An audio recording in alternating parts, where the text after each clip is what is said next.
हाय, आपको अगर organic chemistry की मैकेनिज्म अच्छी लगती है तो प्रोबेबली ये लेक्चर आपको ज़्यादा अच्छा लगेगा। थोड़ा सा एडिशनल है, थोड़ा सा बेसिक्स आपको अच्छे से आ रहे होंगे तो डेफिनेटली आप इस लेक्चर को ज़्यादा एंजॉय कर पाओगे। देखिए क्या होता है कि हमारे पास रिएक्टिविटी जो होती है ना, वो डिफरेंट टाइप के हाइड्रोजन्स अवेलेबल होती है ना। डिफरेंट टाइप के हाइड्रोजन्स अवेलेबल होते हैं रिएक्टिव में, ऑफकोर्स अल्काइल हैलाइड्स की रिएक्टिविटी के लिए। जैसे कि मैं आपसे कहूँ कि मैं ऑर्डर लिख देता हूँ इसका। जैसे बेंजाइलिक है, ठीक है, मैं लिखा बेंजाइलिक। बेंजाइलिक की रिएक्टिविटी ऑलमोस्ट है ना, ऑलमोस्ट वैसी होती है जैसे कि एलाइलिक की होती है, ठीक है। और इसकी रिएक्टिविटी ज़्यादा होती है टर्सरी के कंपैरिजन में, ठीक है। और टर्सरी की रिएक्टिविटी ज़्यादा होती है सेकेंडरी के कंपैरिजन में, सेकेंडरी की ज़्यादा होती है प्राइमरी के कंपैरिजन में। ये ज़्यादा होती है विनाइलिक, ध्यान दीजिएगा, विनाइलिक की रिएक्टिविटी कम होती है। और ऑफ कोर्स इसकी और लगभग एराइल की रिएक्टिविटी सेम होती है। तो बेंजाइलिक सबसे ज़्यादा रिएक्टिव होता है, एलाइलिक रिएक्टिव होता है अप्रॉक्सीमेटली सेम, फिर टर्सरी, सेकेंडरी, प्राइमरी, फिर vinylic and aryl. Am I clear? ये छोटी सी इंफॉर्मेशन है। देखिए कुछ हम रिएक्शंस करेंगे तब आप इनको शायद अच्छे से समझ पाएंगे। कैसे? आप ये भी कह सकते हो कि allylic and benzylic halides can be prepared from alkenes and arenes without any complication, ठीक है, बनाया जा सकता है विदाउट एनी कॉम्प्लिकेशन। कैसे समझते हैं और थोड़ी बात करते हैं। जैसे मान लीजिए मैं आपसे कहूँ कि मेरे पास है CH2 double bond CH3 propene है और साहब इसका रिएक्शन हो जाता है क्लोरीन से। टेम्परेचर जोन पे ध्यान दीजिएगा, कुछ लिख रहा हूँ 773 केल्विन और लिख रहा हूँ यहाँ पर गैसियस फेज। ये गैसियस फेज है, ठीक है, गैसियस फेज है। इस समय what you expect, double bond का कुछ नहीं बिगड़ता, ध्यान दीजिएगा। CH2 डबल बॉन्ड CH और CH2Cl डेरिवेटिव बनेगा 3-क्लोरोप्रोप-1-ईन। क्या बनेगा? 3-क्लोरोप्रोप-1-ईन। Am I clear? ये कहानी होगी। सिमिलरली आप ऐसा भी कह सकते हो, मान लीजिए आपके पास टॉलीन अवेलेबल है, दिस इज टॉलीन, ठीक है। Let it allow to react with the bromine, ठीक है। आप यहाँ पे ब्रोमीन है ना, आप लिखेंगे यहाँ पे लाइट, लिखेंगे यहाँ पे आप रिफ्लक्स। ये छोटी छोटी चीज़ों को ध्यान रखेंगे तो और अच्छा लगेगा। ऑफ कोर्स ध्यान से देखिएगा, बॉन्ड का तो कुछ नहीं बिगड़ रहा, साइड चेन में CH2Cl लग जाता है, ठीक है ना। साइड चेन में क्या हो जाता है? CH2Cl। अच्छा, तो प्लस HBr लिखना है, ठीक है। तो ये सिंपल सी कहानी हो जाती है इसकी, यानी क्या बन गया? ये बेंजाइल ब्रोमाइड तैयार हो गया। अच्छा, high reactivity of allylic and benzylic halogen atoms क्यों होता है? Because of the resonance stabilization of allylic and benzylic, ठीक है। फ्री रेडिकल इंटरमीडिएट्स होते हैं इसमें, फ्री रेडिकल इंटरमीडिएट्स होते हैं। थोड़ा समझते हैं इसको थोड़ा, है ना, जिस अच्छे से देखिएगा, ध्यान से देखिएगा। मैंने लिखा है यहाँ पे CH2 double bond CH single bond CH2 and it is a free radical. Am I clear? ये रेजोनेंस शो करता है, देखिएगा ध्यान से, ये रेजोनेंस शो करता है। तो CH2 डॉट यहाँ हो जाएगा CH double bond CH2। Am I clear? ये क्या हो गया? CH मतलब इनके बीच में शिफ्टिंग होती रहती है, शिफ्टिंग होती रहती है, रेजोनेंस की कहानी हो गई है इससे। Am I clear?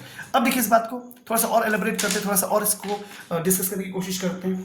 मान लीजिए ये किसके लिए है? ये है resonance stabilization of allylic radical. ये है allylic radical, this is allylic, this is allylic radical का ये स्टेबलाइजेशन शो किया गया है। ऐसे ही आप ये कह सकते हो कि मान लीजिए बेंजाइलिक के लिए शो करना है, तो बेंजाइलिक के लिए क्या होगा वो ध्यान से देखिएगा। इमेजिनेशन करते हैं, ये ऐसे हो गया, ये ऐसे, ये ऐसे, यहाँ पर हमने लिखा CH2 और ये लिखा डॉट। अब ध्यान से देखिएगा, ये जो डबल बॉन्ड का है ना, ये इलेक्ट्रॉन पेयर यहाँ शिफ्ट होता है, ठीक है। ये इलेक्ट्रॉन पेयर यहाँ शिफ्ट होता है तो अगला सीन क्या बन जाता है साहब? ध्यान से देखिएगा, यहाँ बन जाएगा डबल बॉन्ड। CH2 के सिर पे जो डॉट था वो गायब हो गया और वो डॉट कहाँ आ गया? वो डॉट यहाँ आ गया और ये ऐसे ही है और ये ऐसे ही है। अब क्या होगा? ये जो दिख रहा है, ये इसकी लोकेशन चेंज होगी, ये लोकेशन जाएगी यहाँ पे, ठीक है, ये लोकेशन यहाँ पे आएगी। तब अगला डायग्राम क्या बनेगा? रेजोनेंस स्ट्रक्चर से आप वाकिफ होंगे, है ना। तो ध्यान से देखिए, ये तो CH2 रहेगा अपनी जगह पे, ये यहाँ शिफ्ट हो गया तो ये लोकेशन यहाँ आ गई, और जहाँ से शिफ्ट हो गया वहाँ पर डॉट आ गया, यानी यहाँ पर क्या हो गया? डॉट क्रिएट हो गया। ये तो अपनी जगह पे है ही एज इट इज़। फिर वही कहानी, अब ये पोजीशन शिफ्ट होगी यहाँ के लिए, तो अगला डायग्राम क्या बन जाएगा? अगला डायग्राम क्या बन जाएगा, देखिए ये ऐसे आ चुका, ये इधर आ गया तो ये ऐसे हो जाएगा, यहाँ पर लिखा है डबल बॉन्ड, यहाँ पर लिखा है CH2 और इस पोजीशन पे क्या लग जाएगा, डॉट, इस पोजीशन पे डॉट आ जाएगा।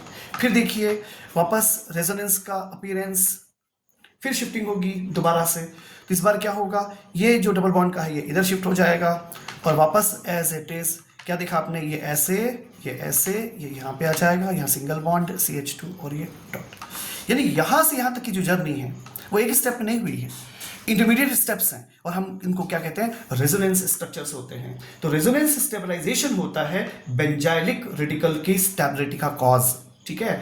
तो बेंजाइलिक रेडिकल की स्टेबिलिटी का कॉज होता है रेजोनेंस, इसमें भी होता है, एलाइलिक में भी होता है, बेंजाइलिक में भी होता है, पर एलाइलिक में क्या होता है, 2 स्टेप्स, इसमें कितने हैं, ये 5 स्टेप्स आपको देखने को मिलते हैं। Am I clear? आप ध्यान से देखेंगे, सही समरी बनाते हैं आप, कैसे बनाएंगे, देखिए क्या था आपके पास, ये और यहाँ पे क्या था, CH2 पे डॉट। देखो ध्यान से, आपने एक्चुअली क्या किया, यही तो होता है मूवमेंट ऑफ इलेक्ट्रॉन, ये ऐसे हो गया, ये ऐसे हो गया, ये ऐसे हो गया और यहाँ पर क्या है, ये CH2 डॉट। ध्यान से देखिएगा, ये रिंग के अंदर जो है ना इलेक्ट्रॉन का डीलोकलाइज्ड पाई इलेक्ट्रॉन का जो डिसलोकेशन है, ये इसको जनरेट करता है, एक्सप्लेन करता है। Am I clear? ये छोटी सी एक कहानी होती है, जस्ट एक कंपैरिजन है कि बेंजाइलिक एलाइलिक की रिएक्टिविटी मैक्सिमम, फिर टर्सरी, फिर सेकेंडरी, फिर प्राइमरी और फिर विनाइल और एराइल की लगभग रिएक्टिविटी एक जैसी होती है। अब हम बात करेंगे कि ये जो अरीन्स होते हैं ये कैसे बनते हैं, मतलब methods of preparation of arenes. अब हम बनाएंगे अरीन्स को, ठीक है, और हम कोशिश करेंगे इनकी मैकेनिज्म भी सीख पाएं। देखिए बड़ी इंपॉर्टेंट कहानी आएगी। सबसे पहले तो ये है कि जो अरीन्स बनाया जाता है, अरीन्स मतलब ऑफ कोर्स ये जो एरोमेटिक कंपाउंड्स होते हैं उनके हैलोजन डेरिवेटिव, ठीक है। तो अब जैसे मान लीजिए बेंजीन बना दिया तो यहाँ पे सिर्फ आपने X लिख दिया, तो इसको आमतौर पर ARX कहते हैं, चूंकि बेंजीन का खेल है तो C6H5X ऐसा हम कह सकते हैं, ठीक है। ये सिंपल सा बेंजीन के डेरिवेटिव हम सीखते हैं। इसके पहले कि इस पर बात की जाए, छोटी छोटी सी बातें पे थोड़ा सा ध्यान देना जरूरी है, ठीक है। देखिए फिनॉल से आप वाकिफ होंगे, फिनॉल होता है सिर पे OH। आप जानते हैं ऑक्सीजन के पास क्या है, 2 लोन पेयर ऑफ इलेक्ट्रॉन है। क्या है, 2 लोन पेयर ऑफ इलेक्ट्रॉन। इस पर रेजोनेंस स्ट्रक्चर कैसे होता है वो हम स्टडी करेंगे कि इसका रेजोनेंस स्ट्रक्चर कैसे बन जाएगा। देखिए ध्यान से, ये यहाँ शिफ्ट होगा और ये यहाँ शिफ्ट होगा। ऑर्थो और पैरा लोकेशन पर ध्यान दीजिएगा, बड़ा इंटरेस्टिंग खेल आएगा। यहाँ पर आ जाएगा नेगेटिव आ जाएगा, इसका कुछ नहीं बिगड़ेगा, एज इट इज रहेगा। यहाँ डबल बॉन्ड आ जाएगा, यहाँ ऑक्सीजन है, इसके ऊपर लोन पेयर है एक, यहाँ प्लस आ जाएगा, यहाँ पर H आ जाएगा। Am I clear? फिर देखिए अब ये जो नेगेटिव दिख रहा है ना, ये यहाँ शिफ्ट होगा और ये जो लोन पेयर है वो यहाँ शिफ्ट हो जाएगा। अल्टीमेटली आपके पास एक नया सीन बन जाएगा। देखिए मेटा पोजीशन नहीं आई है, मतलब 1,3 पोजीशन जो होती है ना वो नहीं आती है, ऑर्थो आता है, फिर पैरा आ जाता है, ऐसा हो गया। यहाँ पर H लग जाएगा, ये यहाँ आ गया तो ये डबल बॉन्ड यहाँ आ जाएगा, ये यहाँ शिफ्ट हो गया तो यहाँ पे माइनस आ जाएगा और ये लोकेशन अपनी जगह पे अनडिस्टर्ब रहेगी। फिर से एक बार रेजोनेंस का स्ट्रक्चर फॉलो करते हैं। देखिए ध्यान से, इस बार ये यहाँ शिफ्ट हो जाएगा, इसकी लोकेशन यहाँ शिफ्ट हो जाएगी, इसका कुछ नहीं बिगड़ेगा, सिर पे ऑक्सीजन है, यहाँ पे प्लस है, ये डॉट है, ये H है। ध्यान से कि ये यहाँ पे आ गया तो ये इधर आ चुका है, ये इधर आ गया, मतलब यहाँ पर नेगेटिव आ गया और ये अपनी जगह पे कायम है, ठीक है। फिर देखिएगा फिर शिफ्टिंग होगी, अभी एक बार ये यहाँ चला जाएगा और डबल बॉन्ड वापस चला जाएगा। फिर से एक बार बेंजीन की रिंग बनाते हैं, यहाँ सिंगल बॉन्ड लगेगा, O आ जाएगा, यहाँ पे डॉट डॉट आ जाएगा, डॉट डॉट आ जाएगा, यहाँ पर H आ जाएगा, यहाँ पर देखिएगा बॉन्ड क्रिएशन हो गया, ऐसे हो गया, ऐसे हो गया। अगर हम ध्यान से देखें तो इससे इसका ठीक नाता वही है जिसके थोड़ी देर पहले हमने पढ़ा था। यहाँ पर क्या होगा, देखिए पहला जो फोटो बनाया गया था, डायग्राम बनाया था, वो शायद कुछ ऐसा था और अब जो क्रिएट किया गया है लास्ट में वो कुछ ऐसा है। ये O dot dot dot dot और H। यहाँ से यहाँ तक की जो जर्नी है वो सिंगल स्टेप प्रोसेस नहीं है, वो मल्टीपल स्टेप है, जिसमें क्या हुआ है कि जो बेंजीन रिंग है उस पर इलेक्ट्रॉन की डेंसिटी ऑर्थो और पैरा पोजीशन पर, आपको पता है ना, OH जहाँ लगा हुआ है वो फर्स्ट पोजीशन है, उसके रिस्पेक्ट में अगली पोजीशन 2 पोजीशन है, फिर 3 पोजीशन है और फिर 4 पोजीशन है। तो 1-2 पोजीशन कौन सी पोजीशन है, ऑर्थो पोजीशन है। 1-3 पोजीशन कौन सी है, मेटा पोजीशन है। 1-4 पोजीशन कौन सी है, पैरा पोजीशन है। तो आपको यहाँ पे क्या देखने को मिल रहा है कि इलेक्ट्रॉन की डेंसिटी 1-2 और 1-4 पोजीशन पे हाई हो जाती है। इलेक्ट्रॉन की डेंसिटी 1-2 और 1-4 पे हाई हो जाती है, तो कॉमन सी बात है जब 1-2 और 1-4 पर इलेक्ट्रॉन की डेंसिटी हाई हो जाएगी तो जिसको इलेक्ट्रॉन चाहिए, इलेक्ट्रोफिलिक रिएजेंट, वहां अटैक करेंगे। तो इलेक्ट्रोफिलिक सब्स्टिट्यूशन रिएक्शंस जो होते हैं वो ऑर्थो और पैरा लोकेशन पे होते हैं, जब बेंजीन रिंग में ऊपर हाइड्रोक्सी अवेलेबल होता है। Am I clear? ये सिंपल सी इन्फॉर्मेशन होती है, ठीक है। तो सबसे पहले हम जो मेथड पढ़ने की कोशिश करेंगे वो पहला मेथड है एरोमेटिक हाइड्रोकार्बन में डायरेक्ट हेलोजनेशन की process. This is called direct halogenation. Direct halogenation मतलब ये हुआ कि बेंजीन रिंग पर, बेंजीन के न्यूक्लियस रिंग पर सीधे सीधे अटैक करना। ध्यान दीजिएगा, ये प्रोसेस क्लोरीन और ब्रोमीन के लिए होती है। पहली इंफॉर्मेशन क्लोरीन और ब्रोमीन के लिए होती है। दूसरी इंफॉर्मेशन, हमें यहां पर सनलाइट की एब्सेंस चाहिए होती है, यानी हमें यहां पर सनलाइट नहीं चाहिए, हमें यहां पर सनलाइट नहीं चाहिए। ये मेथड क्लोरीन और ब्रोमीन का डायरेक्ट हेलोजनेशन होता है। You might ask this question कि आयोडीन का काहे नहीं होता है? तो आयोडीन का काहे नहीं होता है मतलब क्या? आयोडीन का मेथड आपने पहले भी पढ़ा था, रिवर्सिबल प्रोसेस होती है। वही HI, शायद याद होगा HiO3, शायद याद होगा HNO3, शायद याद होगा HGO, एग्जैक्टली वही। तो यहां पर भी यही होगा। तो हम थोड़ा समझने की कोशिश करेंगे। पहले क्लोरीन और ब्रोमीन बनाते हैं। इसमें एक इंपॉर्टेंट वर्ड आता है। इंपॉर्टेंट वर्ड यह आता है कि हेलोजन कैरियर। ये आपसे कोई क्वेश्चन पूछ ले कि हेलोजन कैरियर क्या होता है, तो ध्यान दीजिएगा। होता क्या है कि जब आप डायरेक्ट क्लोरीनेशन या ब्रोमिनेशन कीजिएगा, उस समय आपको किसी लिविस एसिड की जरूरत होगी। आपको किसी लिविस एसिड की जरूरत होगी। बिना लिविस एसिड के ये खेल ना हो पाएगा। लिविस एसिड की चॉइस में आपके पास अवेलेबल होता है एनहाइड्रस AlCl3। आपके पास अवेलेबल होता है anhydrous AlCl3। Am I clear? तो एनहाइड्रस AlCl3 के प्रेजेंस में ऑफकोर्स टेम्परेचर भी लो होता है। यहाँ पे लो टेम्परेचर प्रोसेस होती है, ध्यान रखिएगा। लो टेम्परेचर प्रोसेस होती है, सूरज नहीं चाहिए, धूप नहीं चाहिए, लिविस एसिड चाहिए। तो AlCl3 क्या करता है? हेलोजन का कैरी करता है। AlCl3 हेलोजन को कैरी करता है, इसीलिए इसको हेलोजन कैरियर भी कहते हैं।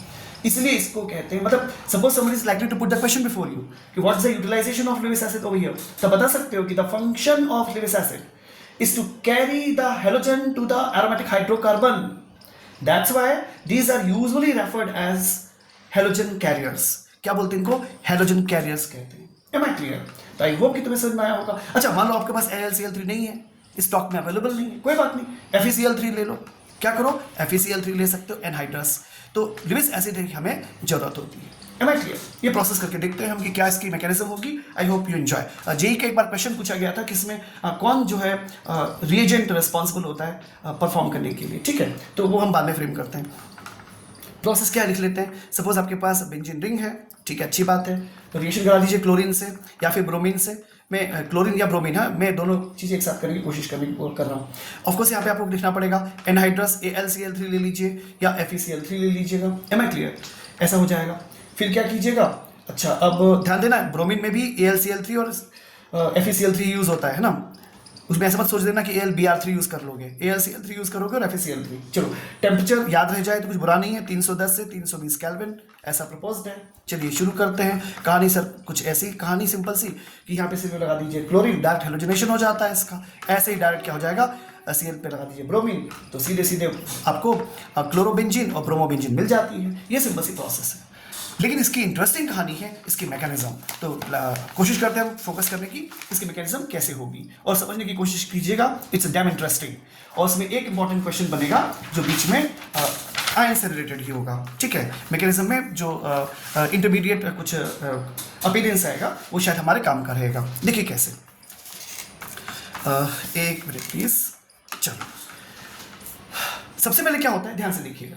स्टेप 1 में इलेक्ट्रोफाइल का जनरेशन होता है। हम सबसे पहले ये लिख देते हैं कि जनरेशन ऑफ इलेक्ट्रोफाइल। अब ये कहाँ से आएगा भाई, है ना? जनरेशन ऑफ इलेक्ट्रोफाइल यहाँ पे हमारे पास अवेलेबल होगा, ठीक है? कैसे? देखिए, ये Cl है, ये Cl क्लोरीनेशन है ना, और यहाँ पे हम लिखेंगे AlCl3। बहुत अच्छे से समझिएगा इसको।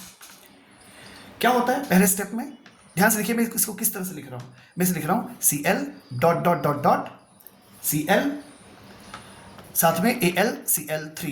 तो अगली बार इसे लिख दूंगा Cl dot dot dot dot AlCl4। Am I clear? AlCl4 पर स्लाइट नेगेटिव और Cl पर slight positive, delta positive delta negative ऐसा कह सकते हैं। ध्यान से देखिएगा, this is generation of electrophile. This is generation of electrophile. Okay, I hope you understand. तो स्टेप 2 में क्या होता है? फॉर्मेशन ऑफ सिग्मा कॉम्प्लेक्स, या आप कह सकते हो कार्बोकैटायन इंटरमीडिएट। सेकेंड स्टेप में क्या होता है? पहला स्टेप दूसरा स्टेप आपका होगी क्या, फॉर्मेशन ऑफ सिग्मा कॉम्प्लेक्स का बनना। आप सिग्मा कॉम्प्लेक्स नहीं बोलना चाहते हैं, बोलिए कार्बोकैटायन इंटरमीडिएट का फॉर्मेशन, कार्बोकैटायन इंटरमीडिएट का फॉर्मेशन होगा। कैसे, देखिए ये बेंजीन रिंग है, ठीक है, this is the benzene ring. इस पर अटैक कौन करेगा, देखिए ध्यान से, ये है Cl, ये है प्लस डेल्टा, जो मैंने डॉट डॉट डॉट डॉट लगाया, AlCl4, इसके सिर पे minus delta. Am I clear? ये प्रोसेस स्लो प्रोसेस होती है। स्लो प्रोसेस अक्सर क्या, रेट डिटर्मिनिंग स्टेप्स कहलाती है। स्लो प्रोसेस जो होती है वो रेट ऑफ रिएक्शन को कवर अप करती है। केमिकल काइनेटिक्स में आप इसको बहुत डिटेल में सीख पाएंगे। फिलहाल क्या, अब देखिए जब यहाँ पर इसका अटैक होगा, खूब ध्यान से देखिएगा, क्रिएशन क्या होगा, ये ऐसे बनाया, ये अपनी जगह इस पोजीशन पर क्या हुआ, इस Cl ने अटैक किया तो ये H और यहां पर आ जाएगा Cl और यहां पर आ जाएगा प्लस। ध्यान से देखिएगा, इस Cl के पास डेफिशिएंसी ऑफ इलेक्ट्रॉन है तो इलेक्ट्रॉन का पेयर कैप्चर करेगी, इलेक्ट्रॉन का पेयर खींच लेगा ये, ऑफ कोर्स यहां बन जाएगा Cl और ये H, I hope you understand, और प्लस मिल जाएगा AlCl4 माइनस। ध्यान दीजिएगा, AlCl4 माइनस। एक चीज इंपॉर्टेंट नोट की होगी आपने, यहां पर जो अटैकिंग स्पीशी है वो Cl प्लस है। ध्यान दीजिएगा, इट इज हम लोग शायद Cl माइनस के आदी होते हैं, या हद हो गई तो Cl के आदी होते हैं। यहाँ पे हमें दिख रहा है Cl प्लस, इसे दुनिया क्लोरोनियम आयन कहती है। तो क्लोरोनियम आयन ये है रिएजेंट। रिएक्शन को इनिशिएट करने के लिए ध्यान से सुनिएगा, Cl माइनस एप्लीकेबल नहीं है, Cl प्लस एप्लीकेबल है। It's an important question for JEE. Am I clear? चलिए आगे बढ़ते हैं। तो यहाँ पर इस तरह से कुछ ये बन जाता है। अब यहां पर होता है रेजोनेंस। कैसे रेजोनेंस होता है उसे हम थोड़ा सीखने की कोशिश करेंगे। देखिए ये स्ट्रक्चर जो प्रपोज्ड है इसे बना लेते हैं पहले। यहाँ पे बहुत इंटरेस्टिंग सा खेल है, आई होप कि आप इसे एंजॉय करेंगे। यहाँ पे बन गया है प्लस, यानी डेफिशिएंसी है, इस पोजीशन पर है H, इस पोजीशन पर है Cl। Am I clear? देखिए रेजोनेंस स्ट्रक्चर से क्या होगा, इलेक्ट्रॉन की शिफ्टिंग किधर, इस इलेक्ट्रॉन की शिफ्टिंग यहां पे होगी। तो कंडीशन कैसे बनती है, फिर से देखिएगा, इसका तो कुछ नहीं बिगड़ रहा, ये H, ये Cl, ये खुश। अब देखिए ये यहां पे आ गया, शिफ्ट हो गया, तो ये आ गया ऐसे, और यहां पर आ गया प्लस, और ध्यान दीजिएगा ये अपनी जगह बरकरार है। Am I clear? फिर देखिएगा, फिर से अगले स्टेप में क्या होगा, फिर से बनाइए साहब रिंग, और फिर से रिंग बना करके फिर से देखिएगा ध्यान से, इस बार क्या, फिर से एक बार शिफ्टिंग, अब इस बार क्या शिफ्टिंग, तुम्हारी शिफ्टिंग होगी, तो ये तुम्हारी शिफ्टिंग इधर हो जाएगी। Am I clear? इसी शिफ्टिंग हो जाएगी तो सिर पे प्लस इधर आ जाएगा, यानी ये हो जाएगा, ऐसा हो जाएगा, ये हो जाएगा, ऐसा हो जाएगा, इसके सिर पे प्लस आ जाएगा, यहाँ पर H और ये Cl है, ये है। Am I clear? तो इस तरह की शिफ्टिंग हो गई और ये हो गया आपका रेजोनेंस तैयार हो गया। ये क्या है, रेजोनेंस स्टेबलाइजेशन है, किसका, कार्बोकैटायन का या सिग्मा कॉम्प्लेक्स का। सिग्मा कॉम्प्लेक्स की स्टेबिलिटी है ये। तो कोई पूछ सकता है ना कि सिग्मा कॉम्प्लेक्स की जो स्टेबिलिटी होती है किस कारण से होती है, रेजोनेंस के कारण होती है, और कैसे शिफ्टिंग हो रही है इलेक्ट्रॉन की वो आप देख सकते हैं। Am I clear? इन तीनों को मिलाकर के हम इसका एक हाइब्रिड बना सकते हैं। तो रेजोनेंस हाइब्रिड इसका कैसे बनेगा वो ध्यान से देखिए प्लीज। रेजोनेंस हाइब्रिड कैसे बनेगा, तो हम इसको कहां से शिफ्ट हुआ, यहां से शिफ्ट हुआ ना, तो इसको ऐसे बना देते हैं, ए ऐसे लिख देते हैं पॉजिटिव, यहां पर H, यहां पर Cl, इसे हम कहते हैं रेजोनेंस हाइब्रिड, इसे हम कहते हैं रेजोनेंस हाइब्रिड कहते हैं। ध्यान दीजिएगा, ये रेट डिटर्मिनिंग स्टेप होती है जो स्लो होती है, इसको हम लिख देते हैं रेट डिटर्मिनिंग स्टेप, यानी पूरी रिएक्शन का जो रेट है, स्पीड होती है, इसी बात पर डिपेंड करती है, जो सबसे स्लोएस्ट प्रोसेस होती है। अब होता है क्या, लॉस ऑफ प्रोटॉन। तीसरा स्टेप जो होता है उसे हम कहते हैं लॉस ऑफ प्रोटॉन, उसे हम कहते हैं क्या, लॉस ऑफ प्रोटॉन। कहां से, इस कार्बोकैटायन इंटरमीडिएट से प्रोटॉन का लॉस होता है। मतलब कैसे, कुछ वो ध्यान से देखते हैं, पीछे कर लो। इसमें क्या हुआ कि एक प्रोटॉन हटाना है, बनाइए इंटरमीडिएट पहले। तो हमने जो डायग्राम बनाया था उसको ले लेते हैं फिर से। ये इस तरह से था, ऐसे हो गया, ऐसे हो गया, यहाँ पर देखिएगा H है, यहाँ पर Cl है, और यहाँ पे थे प्लस। M I clear? चलिए ध्यान से देखिएगा, इस पर कौन अटैक करेगा, वो AlCl4 माइनस, ठीक है। ये रिएक्शन फास्ट होती है, ये रिएक्शन फास्ट होती है ऑब्वियसली। अब क्या होगा, ये जो Cl है वो यहाँ पे अटैक करेगा H के ऊपर, इस H के ऊपर अटैक करेगा। ध्यान दीजिएगा, इस H पर अटैक करेगा, इस H पर अटैक करेगा। एक इंपॉर्टेंट बात बोल रहा हूं मैं, इसे कहते हैं इलेक्ट्रोफ्यूज, इसे कहते हैं इलेक्ट्रोफ्यूज, मतलब FUGE, इलेक्ट्रोफ्यूज कहते हैं। क्या होता है, a living group such as H+, a living group such as H+ which departs without an electron pair, बिना इलेक्ट्रॉन पेयर के जो डिपार्ट हो जाता है उसे क्या बोलते हैं, इलेक्ट्रोफ्यूज कहते हैं, उसे बोलते हैं इलेक्ट्रोफ्यूज। M I clear? तो यहाँ पर H जो है जिसको मैंने अभी कहा, ये इलेक्ट्रोफ्यूज है, दिमाग में रखिएगा। चलिए अब होता क्या, ये इस पर अटैक करेगा, तो कंडीशन क्या होती है, यहाँ से ये Cl यहाँ पे बरकरार रहेगा, यानी ये इलेक्ट्रॉन डिपार्ट हो गया यहाँ से, और ये क्या बन जाएगा आपके पास, ये है अवेलेबल, आपके पास नहीं, ये है, ये यहाँ बन जाएगा आपके पास Cl, ये क्या बन जाएगा आपके पास, क्लोरोबेंजीन। प्लस क्या निकलेगा, AlCl3, और प्लस क्या HCl, यहाँ से Cl गायब हो गया, ध्यान रखिएगा HCl हो गया यहाँ से, और यहाँ पर AlCl3 बन गया, एक Cl चला गया तो AlCl3 बन गया और एक क्लोरोबेंजीन प्रिपेयर हो गया। इस तरह से क्लोरोबेंजीन बनती है, इस तरह से क्लोरोबेंजीन बनती है। यह भी बताना जरूरी होगा यहाँ पर कि अगर मान लीजिए आप एक्सिस में अगर आपने एक्सिस में ले रखा है क्या, हेलोजन यूज किया है, तो क्या हुआ, क्लोरोबेंजीन बन चुकी है, और अभी आप एक्सिस में इसका यूज कर रहे हो, तो उस केस में वही कंडीशन फिर से कि एनहाइड्रस FeCl3 लिखिए या AlCl3 लिखिए, उस केस में क्या होता है, आपको डाइक्लोरो डेरिवेटिव मिलते हैं। लेकिन ध्यान रखिएगा आपको ऑर्थो और पैरा डेरिवेटिव्स मिलते हैं। क्या मिलते हैं आपको, ऑर्थो एंड पैरा डेरिवेटिव्स मिलते हैं आपको, ठीक है। मेजर होता है पैरा और ये होता है माइनर, ठीक है, ये होता है मेजर, ये होता है माइनर। Am I clear? अच्छा, सिमिलरली आप ब्रोमिनेशन करना चाहते हो, excess of bromine in presence of anhydrous BBr3 लिख सकते हैं, AlCl3 लिख सकते हैं, ठीक है ना। तो ये मिक्सचर मिल जाएगा आपको ऑर्थो ब्रोमो बेंजीन का माइनर और para dibromo benzene, of course ortho dibromo और पैरा डाइब्रोमो का, और इसमें ध्यान देना पैरा डेरिवेटिव मेजर होता है, पैरा क्या होता है, मेजर होता है। Am I clear? और छोटी सी इन्फॉर्मेशन और कि मान लीजिए आपके पास टॉलिन अवेलेबल होगा, से यहाँ पे आपके पास टॉलिन है, CH3 है, आप रिएक्शन करेंगे Cl2 के साथ में, ऑफ कोर्स यहाँ पर एनहाइड्रस, फिर से एक बार FeCl3 अवेलेबल है, फिर से एक बार आप यही करेंगे, यहाँ पे लिखेंगे CH3 लिखेंगे, यहाँ लिखेंगे Cl, यहाँ पर ऐसे ही होगा, फिर से एक बार ये CH3 और पैरा पोजीशन पे क्या Cl, फिर से एक बार कहना होगा कि जो पैरा डेरिवेटिव होगा वो मेजर प्रोडक्ट होगा, यानी पैरा क्लोरोटोलिन, यहाँ पे बनेगा ऑर्थो क्लोरोटोलिन। है ना क्लियर? ये छोटी सी प्रोसेस है, लेकिन इंपॉर्टेंट बात यहाँ पे ये थी कि आप रिएक्शन देखना चाह रहे थे क्लोरीन का और या ब्रोमीन का, तो क्लोरीन और ब्रोमीन की जो मैकेनिज्म होती है ध्यान दीजिएगा, उसमें Cl+ जो है वो अटैकिंग स्पीशी होती है। बहुत इंपॉर्टेंट होता है कि किस तरह से ये अटैक हुआ और इस तरह से रेजोनेंस स्ट्रक्चर बनता है। अल्फा कॉम्प्लेक्स की स्टेबिलिटी होती है, अल्फा कॉम्प्लेक्स स्टेबिलिटी या हम इसको कह सकते हैं कार्बोकैटायन की इंटरमीडिएट जो बना उसकी स्टेबिलिटी की प्रोसेस थी। तो एक्सपेक्ट की तुम्हें मैकेनिज्म समझ में आई होगी किस तरह से आप जो है वो अरीन बना सकते हो, यानी ऑफकोर्स आपने क्लोरीन और ब्रोमीन बनाया है। नेक्स्ट टर्न पर हम आयोडीन बनाते हैं और कोशिश करते हैं कि इसको थोड़ा सा और एलाबोरेट करके बात कर सकें। Good day please.